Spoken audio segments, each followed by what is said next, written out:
안녕하세요. 엔손입니다. 오늘은 용인수지의 아파트를 같이 검토해 보겠습니다. 내용이 좀 어렵습니다. 그래도 쭉 따라와 보시면 이해가 안 되는 건 아닐 거예요.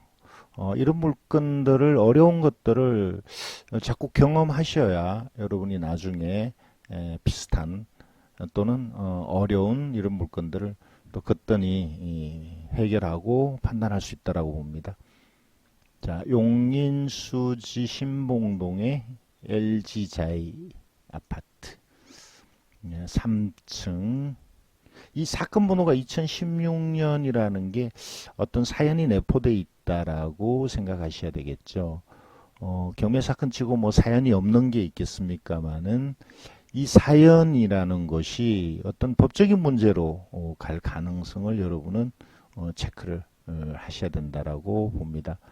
32평형 16년에 4억 2천 정도의 경매를 하다가 한번 낙찰돼서 대금 미납하고 그리고 17년에 진행하려다 말았고요. 그리고 내년 1월 7일 새해에 2억 9,470이라는 금액으로 경매를 진행하는 걸로 나타납니다. 16년 사건이니까 그동안에 좀 올랐죠. 그리고 제 판단에는 수지가 앞으로도 좀 오르지 않을까라는 예측을 해봅니다. 그리고 내용상에 누군가가 낙찰받고 대금을 미납했다거나 이 아래쪽에 약간 복잡한 내용들이 이 물건을 좀 저렴하게 살 수 있는 기회가 되지 않을까 이렇게 기대를 해봅니다. 위치를 좀 볼까요? 수지는 뭐 여러분들이 수도권에 계신 분들은 잘 아실 테고요. 자, 전자지적도로 보겠습니다. LG자이가 대단지 아파트입니다. 한때는 뭐 선호도가 꽤 높았었고요. 여기에 106동. 이 물건이 비교적 저층이죠. 그렇지만 앞에 조그만한 공원이 있고 좀 그렇게 막힘이 없는 쪽입니다. 건물이 좀 약간 멀리 떨어져 있죠. 그런 측면에서는 나쁘지 않다라는 생각을 해봅니다. 주변에 LG자이가 여러 많은 아파트가 있고요. 지하철역은 거리가 좀 있습니다. 한 2km 정도 이렇게 되고요. 여기 수지라는 곳이 용인의 서쪽이죠. 옆에는 이제 광교산이 있고요. 북쪽에 분당입니다. 그래서 제가 아까 수지의 집값이 좀 더 오를 수 있다라고 말씀드린 이유는 지금 분당이 제가 말씀드린 현 시점 최근 들어서 집값이 많이 올랐습니다. 뭐 두 가지 정도 원인을 보는데요. 서울이 많이 올랐으니까 서울이 오르면 분당이 오른다라는 뭐 그런 말들이 있죠. 서울이 많이 올랐다. 그리고 성남 시내의 재개발에 대한 계획이 또 여기에 집값에 불을 질렀습니다. 그래서 분당이 많이 올랐는데 이제는 분당이 오르면 수지도 따라서 오를 수밖에 없다라는 게 제 생각입니다. 일단 분당까지의 접근성이 좋죠. 그리고 수지가 물론 난개발 문제가 있었습니다만 어쨌든 지금 좀 안정화된 그런 쪽으로 보고요. 어쨌든 여기 지하철이 분당 가는 지하철 두 개가 있죠. 여기 신분당선이 있고요. 그리고 분당선 여기는 저기 이 영통 쪽으로 가는 그래서 수원역으로 가는 이런 선이 두 개가 있죠. 그래서 분당이 오르면 분당 접근성이 좋은 그리고 서울 접근성도 좋은 편이죠. 서울 접근성이 좋은 이 수지도 오를 가능성이 크다는 거고요. 또 하나 더 보태서 말씀을 드리면 요거를 보여드리죠. 가끔 보여드리는 내용인데 어, 집값의 오르락 내리락 하는 것이 꼭 공급만의 이 사유는 아니라고 봅니다만, 분명히 상승한다면, 그게 상승하거나 하락한다면 공급도 어쨌든 절대적인 영향을 미친다라고 저는 이제 보는 쪽인데요. 용인이 인구가 100만을 넘었네요. 그래서 이게 작년의 공급입니다. 공급이 좀 많았죠. 그리고 올해도 2019년도 공급이 좀 많은 편이었는데, 그래서 내년, 후내년, 앞으로는 당분간 공급이 많지가 않습니다. 그래서 저는 분당이 오르고 수지가 오를 수 있는데, 거기다가 공급량이 많지 않으니까 제가 기대하는 것 이상으로 오를 가능성을 말씀드리는 겁니다. 자, 그렇고요. 요게 어쨌든 누군가가 낙찰을 받고 대금을 미납했는데, 일반인이었으면 대금을 미납하지 않았을 걸로 봅니다. 누가 낙찰을 받았나? 여기 유씨가 낙찰 받았다는 내용이 나오는데, 유씨가 누구냐 하면요, 세입자. 그리고 나중에 또 설명드립니다만, 집주인하고의 관계, 이런 것 때문에 채권자 국민은행으로부터 임차인이 아니라는 그런 시비가 있었고요. 거기에서 유씨가 졌습니다. 그러다 보니까 낙찰을 받은 것을 포기한 게 아닌가, 이렇게 생각합니다. 방금 말씀드린 대로 유씨가 대항력 있는 세입자는 아닌데, 요 내용대로만 보자면 국민은행 1번 배당, 2번 배당 뭐 이런 식이 되죠. 국민은행 또 3번 배당 이렇게 되는데, 이 국민은행 입장에서는 2억을 배당받아가면 자기를 채권할 수가 어렵다 보니까 여기에 대해서 시비가 있었던 것 같아요. 그 내용을 또 따로 설명드리겠습니다. 요 내용, 그리고 등기부상에 들어가 보면 또 하나의 시비가 있었는데, 그 내용을 좀 설명을 드릴게요. 등기부로 들어가 보겠습니다. 등기부는 이 부동산의 역사죠. 역사를 함축적으로 표현한 거라고 저는 보는데, 여기 보시면 소유자의 이름이 나오고 가등기가 있었는데, 이 가등기에 대해서 국민은행이 또 사행위로 시비를 걸었고요.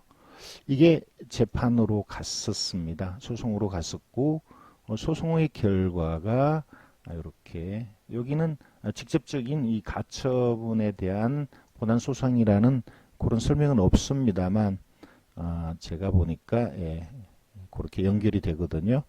그리고 여기 소송의 사건 번호 이런 게 나오네요. 이런 거를, 이 물건을 낙찰을 받겠다면 이런 역사를 알으셔야 좀 확정적으로 좀 금액, 높은 금액에 입찰할 수가 있겠죠. 이런 걸 좀 불투명하다면 못 들어가거나 아니면 입찰가를 제대로 못 쓰겠죠. 그래서 오늘 여기에 대해서 잠깐 설명드리려고 합니다. 자, 이런 소송이 지나오는 동안에 시간이 많이 흘렀고, 그리고 또 집값은 또 오르는 그런 쪽이 됐는데, 이 소송이 두 가지가 있었습니다. 방금 잠깐 보여드린 그것과 또 하나 그 세입자에 대한 소송이 있었는데, 그 내용이 요겁니다. 실제 이 내용은 이 정보를 제공하는 구독션에서 특별히 대법원으로부터 어떤 정보를 받아서 올린 게 아니고요. 요거는 여러분이 조금만 살펴보면 찾아낼 수가 있는 그런 기록입니다. 소송이 있었다라는 거죠. 이걸 어디서 찾나? 경매를 진행하는 곳은 법원이고, 법원에 원래 이 정보를 보여주는 사이트가 있습니다. 그 사이트 법원 경매 정보에 들어가서 사건으로 검색하면요, 지금 이 사건으로 검색하면 맨 처음에 이런 화면이 나옵니다. 사실 이거를 여러분은 입찰하는 물건이라면 이것도 체크를 하셔야 되는데, 여기에 아까 구독션에서 봤던 그런 사건 번호 두 가지가 나오죠. 이게 뭔가 체크를 해봐야 됩니다. 입찰하겠다면 그래서 이 사건 번호를 가지고 법원의 나의 사건 검색. 앞에서 한번 설명을 드린 적이 있는 것 같습니다. 여기에 들어가셔서 이 사건을 검색을 해봐야 됩니다. 두 개의 사건이 있었죠. 오래된 거 먼저 보겠습니다. 중앙법원, 서울중앙법원 2010 가단, 가단, 가합 이게 뭐를 의미하는지 여러분이 알아두시면 좋을 것 같아요. 보통 이 민사사건은 가단, 가합. 가단은 단독, 가합은 합의부 이런 의미가 있죠. 62708. 그리고 당사자는 아마도 국민은행이지 않을까.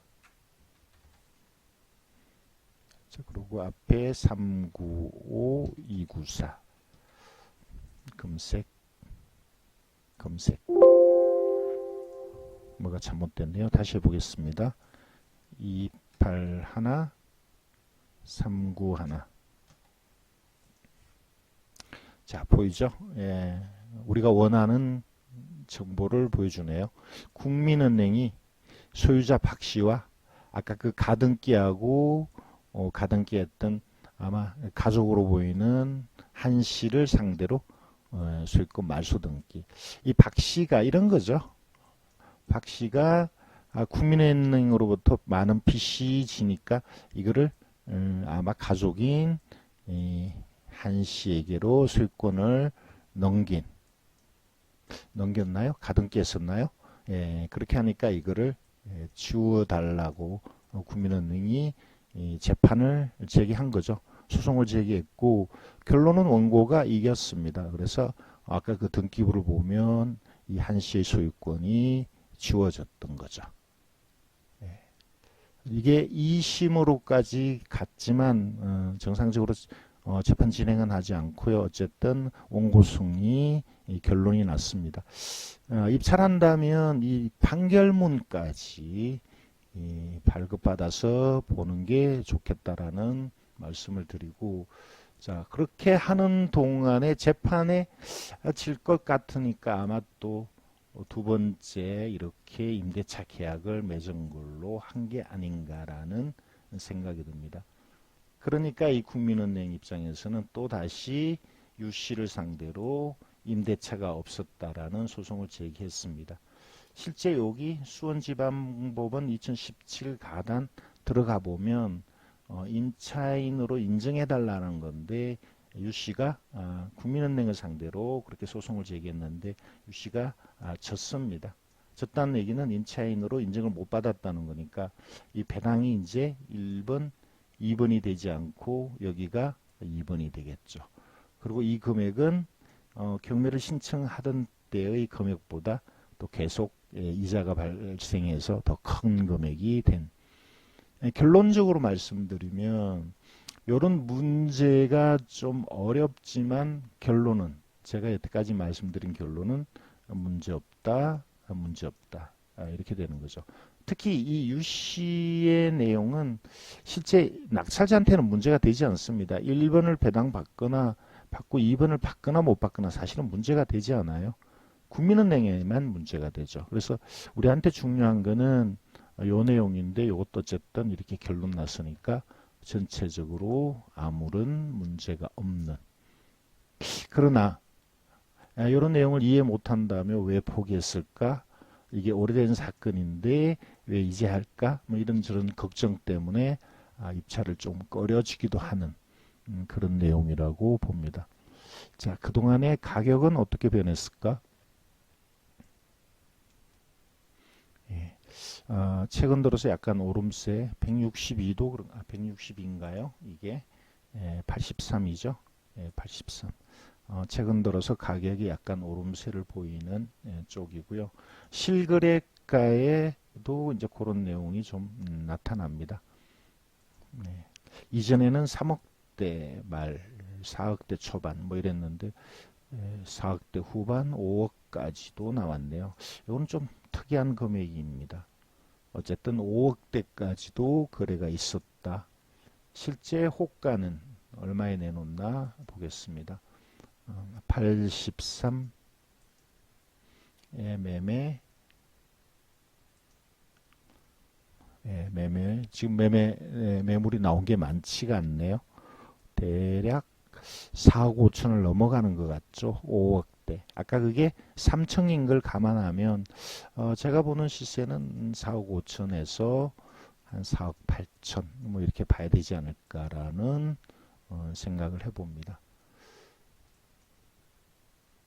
그러니까 최근 들어서 약간의 상승을 보이고 있다라고 얘기할 수 있을 것 같습니다. 자, 전체적으로 정리를 해보겠습니다.